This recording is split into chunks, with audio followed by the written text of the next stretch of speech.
Like me just like you just staring at me like dumbly. Mm-hmm. Yeah. Like, oh. Just hear the sleigh bells jingling, ring ting tingling too. Come on, it's lovely weather for a sleigh ride together with you. Halloween was yesterday. I'm dressed like a character from a classic Christmas film. Shay? Yes? I've seen Christmas Story, so you cannot pick that for Age of Cinema. The whole point of this series is we each pick a film the other one hasn't seen and introduce them to that movie. Let's see, a Christmas classic that you haven't seen. Yeah, try and find one.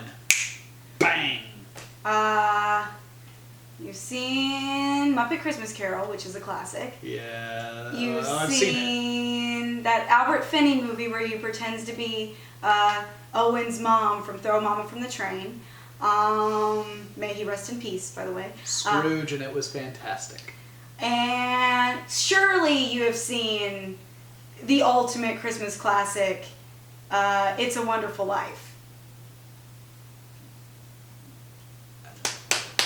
I honestly have never seen that movie. Get ready to spend the next 2 hours of your life just basking in the Christmas wintry glow of abject poverty and war. We're gonna need a serious snack if we're gonna...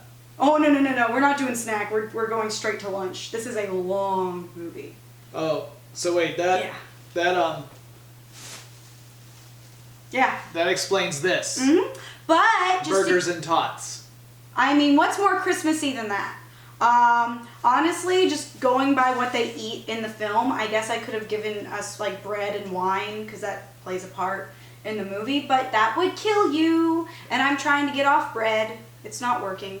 But just to keep it all seasonal and happy, I did get us hot chocolates. Hot chocolate with a glitter ball attached to mine. Don't know how that happened.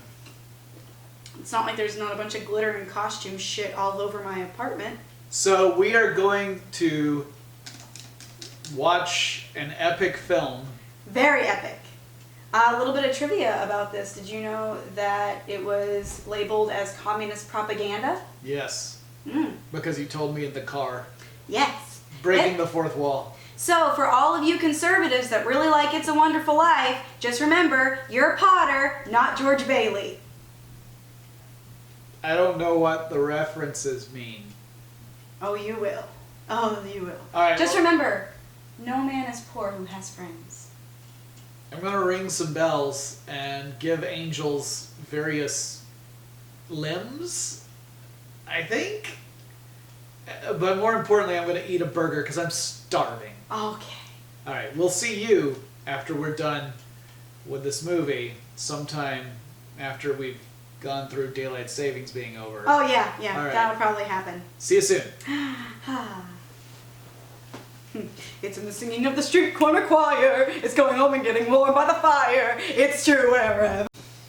Caw! Caw! Caw! I'm Uncle Billy. A very select few of you get that joke. So I saw the movie.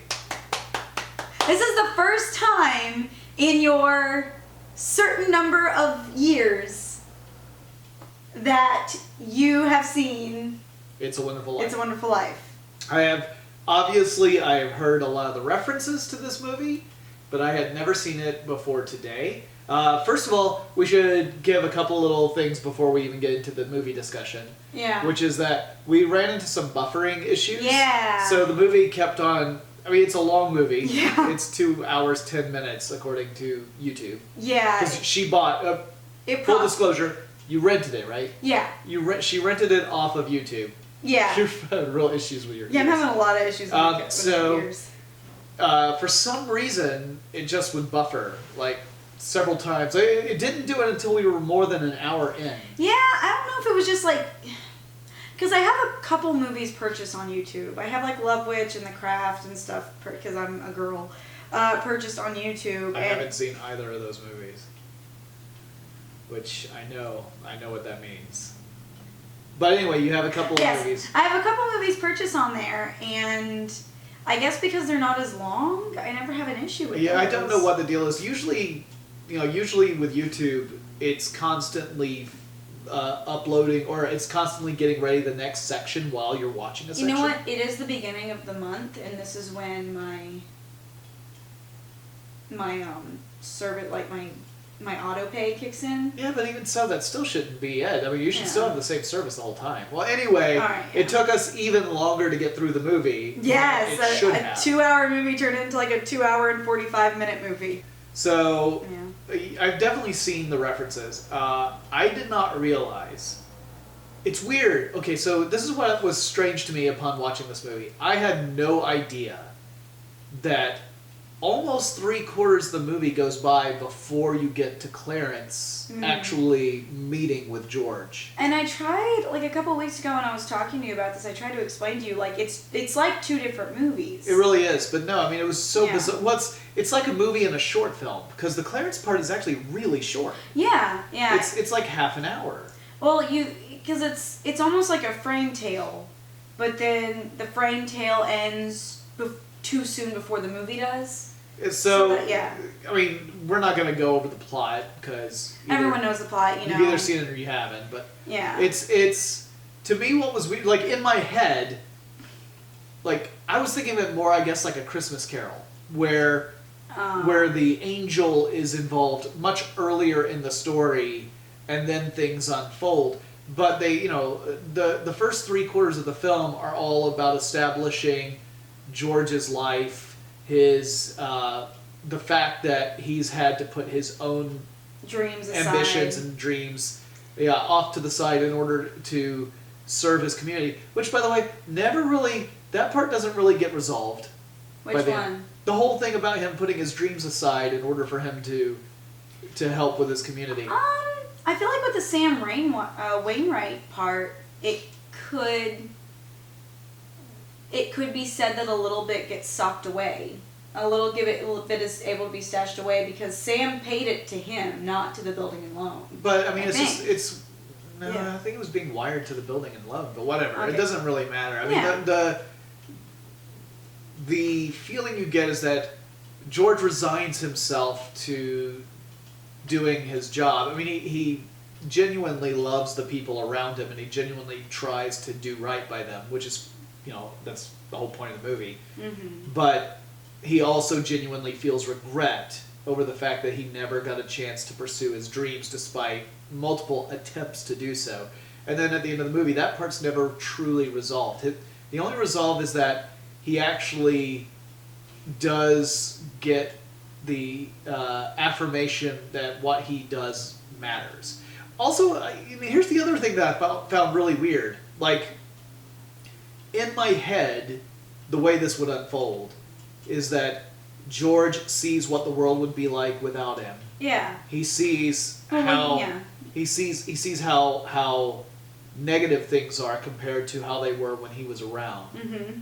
And he comes to the realization, not just from his own personal standpoint where he misses his wife and kids, but he realizes, like, I've made a real difference. Like, I've made a true difference. Yeah. But that doesn't really happen in the movie either. Like, if it's happening completely internally in George's mind. It's not being addressed outwardly in the movie until he's standing there at home and then everyone files in to give him money.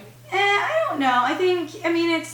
It's shown. It's not told. Like, he doesn't have to tell the audience, like, oh, now he doesn't have the I'll keep Christmas But in my we heart. had an hour and a half of being told the other stuff. But we're shown it because he realizes that because nobody ever saved Terry, 2 buses full of soldiers died in World War II. Well, and then because he wasn't there to save the building and loan, his uncle is in the asylum. Like, he doesn't... He's told these things, but it's like you never see him having that moment of reflection. Well, I mean, there's that close-up on his face that's supposed to be indicative of that. Like, everyone knows the famous close-up. I think it's partly because I'm comparing it to A Christmas Carol. Yeah. The points we were making was that I felt like there needed to be one more scene between George's experiences in was it called Pottersville at that point instead yeah. of Pottertown or whatever? The 20 minutes, and it really is like almost less than 20 minutes of just that's the most famous part of the movie is the last 20 minutes. Well, I mean, yeah, that's the magical part of the movie. The rest of the movie, there's nothing magical going on. It's just George's life. It's an hour and a half of build-up. And then you get that last little 20-minute section where he's being shown the world as it would be without him. That's the famous part of It's a Wonderful Life. That was the part I was familiar with. It's the part I expected to see much earlier in the movie. Yeah. And I felt like there just needed to be... It's crazy to think we needed to add a scene to the length of this film. Yeah.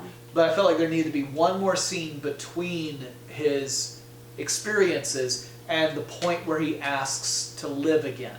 Because I felt like there wasn't that moment where we see that click in the character where he has, you were saying the keeping Christmas in my heart type scene from Christmas Carol. But for me it was really just more of a, Clarence had a specific duty, and I didn't feel like, I felt more like George wanted to live again because he realized, oh crap, I don't have a wife anymore and I miss her and I love my kids and none of them exist anymore, and that's why I need to get back into the where I was, as opposed to the deeper appreciation of his impact on his community. I just felt like there just needed to be that one more piece to make it all click for me, because otherwise, like I know what the point is, I understand it. I just feel like there was a chapter missing.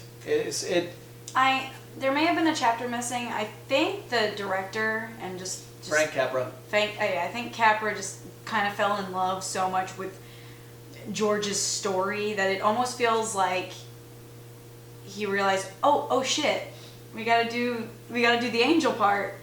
That's kind of what it feels like. It's almost like, George Bailey is such a sympathetic character to sort of fall in love with that it stands to reason that Capra just kind of forgot where the movie was going for a bit. Yeah. And also in the 40s they made really long movies anyway. I mean, Gone with the Wind. It's not even the length of the film that bothers me. It's literally that I feel like there's just that one little piece missing. I find it infuriating that Potter gets away with stealing $8,000. I know, but George gets so much more than $8,000. I know, but that's not the point. It's not just that the good guy wins. The bad guy needs to lose. The bad guy doesn't lose in this so much as he's in the exact same position as he was before George got into the trouble with the $8,000 missing. He's in the exact same spot, except that now George is even more secure in his position, so he can't... What? No, continue. I'm done. I'm building up. I'm done. I just wanted him to lose. George had the entire town in his house. Potter had no one except the guy that he designated to push his chair. And no man is poor who has friends. Yeah, but Potter doesn't subscribe to that philosophy, so he doesn't care. No one will be at his funeral. Potter doesn't care about that either. You know what Potter cares about?